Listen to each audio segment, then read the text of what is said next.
Even as fighting games transition from their 2D roots into the era of polygons, there's a certain formula that you come to expect with the genre, and one that's largely been unchanged to this day.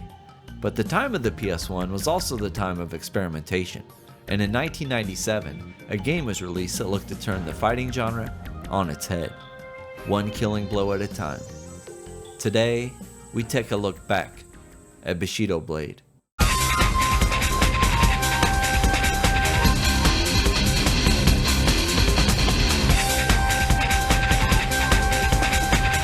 Bushido Blade was developed by Lightweight and published by Sony Computer Entertainment in October of 1997, with Square owning a partial stake in Lightweight at the time.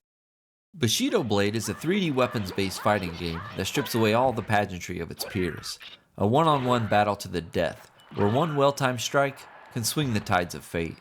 Utilizing a body damage system where each limb can be physically disabled or impaired, and most notably featuring critical blows that will cause instant death. You won't find any health meters here, a unique aspect that sets it apart from virtually all other fighting games. The game features 6 playable characters, each offering different movesets and specializing in specific weapons. Although each character can use any of the up to 8 available weapons, some will be more proficient due to their size and weight, and will have special attacks when paired with the right fighter.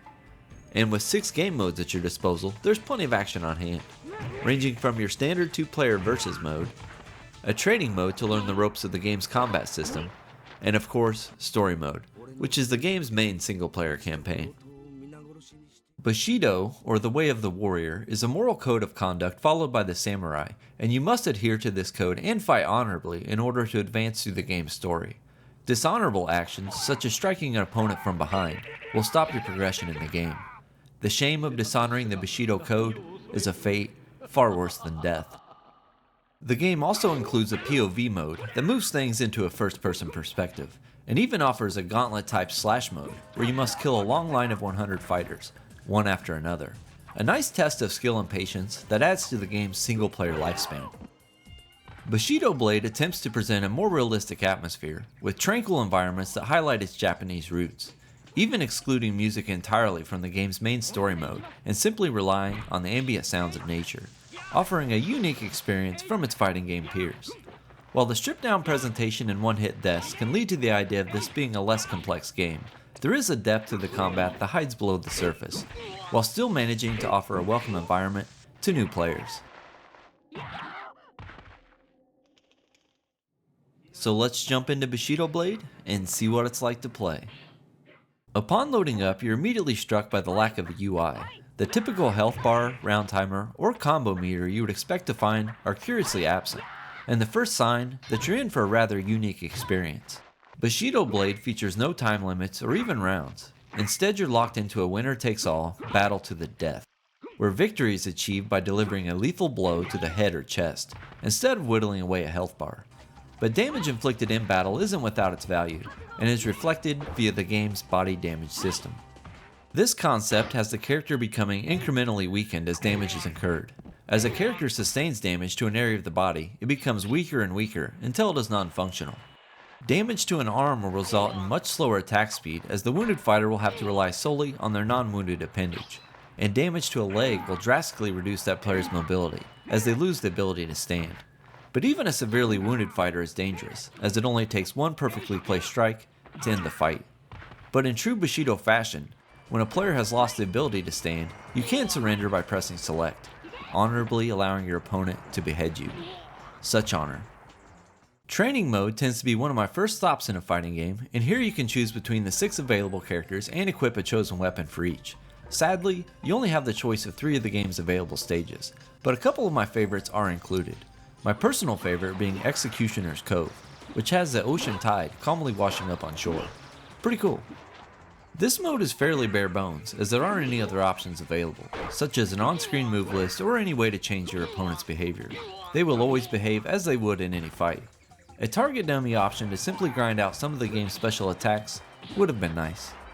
The fighting mechanics are more standard fare on the surface, with the game offering 3 basic attacks, with triangle being your upper body attack, circle your mid, and X being a low attack aimed at the opponent's legs, and square acting as the block button. Special attacks are done by timing button presses, creating a continuous sequence of attacks, and something the manual calls motion shift. The manual is actually a great resource as it contains a list of virtually all attacks in the game. Special attacks are not only dependent on your character, but which weapon your character is using. So there's no cookie cutter approach, and each player can find their most preferred combination. To further add to the game's combat is the addition of stances, with R1 and R2 cycling between high, mid, and low fighting stances, and special move combinations can only be performed while in the correct stance. Bushido Blade also takes 3D fighting, literally. Holding L1 grants you full 360-degree movement to explore the rather large environments, even offering different areas to climb onto. You won't have to worry about any ring outs here. The game also offers slash mode, where armed only with the katana, you must defeat 100 enemies one after another, and any damage sustained will not be restored. You can continue after dying, but the main challenge here is to make it through the entire gauntlet in a single life, being rewarded with an unlockable character, Katse, upon successful completion. Slash mode is divided into 10 levels with 10 fighters on each. While this seems like a nearly impossible task, the first 9 fighters of each level are pretty simple and just repeat the same attack over and over. The true challenge is the boss character at the end of each level. With no predetermined attack to watch for, your skills will be put to the ultimate test. And to further add to this challenge, the 10th and final level is filled with nothing but boss characters. I found slash mode to be a fun addition to the game that helps pad out the single player experience, and although you'll probably end up cheesing it by spamming lunge attacks, it's still a heart-pumping test of skill and patience. Bushido Blade also offers a POV mode where you move into a first-person perspective. While this seems pretty cool, you'll soon realize this is mostly a novelty. You can also bust out your link cable and compete in 2-player POV mode. While it's nice that the feature is included, it's probably not worth the hassle. Finally, we have the game's main single-player campaign, Story Mode. In the ancient dojo of Maikyokan, there resides a secret society of assassins, known as the Kage. Once led by the honorable fighter Utsusumi, control of the dojo and its teachings were taken by the Kage and their leader Hanzaki. No longer believing in their corrupted ways, one member of the dojo attempts to escape, holding the knowledge of its dark secrets. Your character, independent of which one you select, takes on the role of the escaped assassin. Here you fight the other characters in an open hub world, with scenes playing out after each battle. While the main storyline is the same for each character, there are subtle differences that play out as you advance through the game's story, and you must also abide by the Bushido Code. Any dishonorable action will abruptly end the game by displaying a quote, before you can progress onto the boss characters. And are you in for a surprise with the first boss? In a game that centers around sword fighting and the Bushido Code, the first boss has a frickin' gun. I actually don't hate this, it's pretty funny. This is actually Katse, the character you unlock after completing slash mode, and for the record, he's just as ridiculous in versus mode. He can be tough, but utilizing L1 to run helps close the gap to get in a lethal blow. After a couple more traditional bosses, you are then set up for the final battle with the Kage leader, Hanzaki. Deliver the killing blow, and you are then treated to your character's ending cutscene. Each character also has a second ending that is a bit harder to obtain, and by a bit harder, I mean a lot harder. Instead of fighting your first opponent, you must instead traverse the rather large hub world and find the well that takes you to the underground grotto. This is so tedious and obtuse that I can't help but think that there were grander ambitions for the story mode, at some point. It takes a few minutes of running to eventually reach the well, and it just doesn't feel like a finished idea. You also cannot take a single point of damage, at any point, even through the fights leading up to the final boss, which is especially difficult thanks to Katse and his gun. You eventually set up the final battle with the new boss, and I've gotta say, he does look pretty cool, but it's a pretty standard fight. Deliver the final death blow, and you are then treated to your character's second ending. These are much more interesting than the first endings, but the annoying steps they require to unlock really dampen my motivation to do more.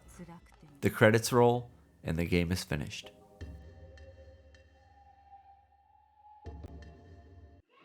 Bushido Blade's more realistic approach could have easily led to a shallow gaming experience, but it manages to deliver a fresh take on the fighting genre, where patience and precision are rewarded above all else. Although one-hit kills still the spotlight, there is a complex fighting game underneath, and while it may not be for everyone, it's worth a try for anyone looking to explore outside the standard, Street Fighter-esque formula. In its time, Bushido Blade was released to mostly positive reviews. EGM gave the game scores ranging from 6.5 to 9. GameSpot gave the game an 8.9.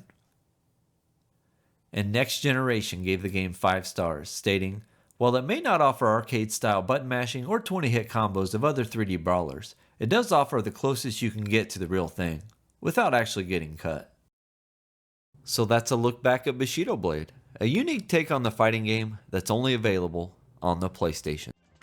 Thanks for watching everyone, and I'll see you next time.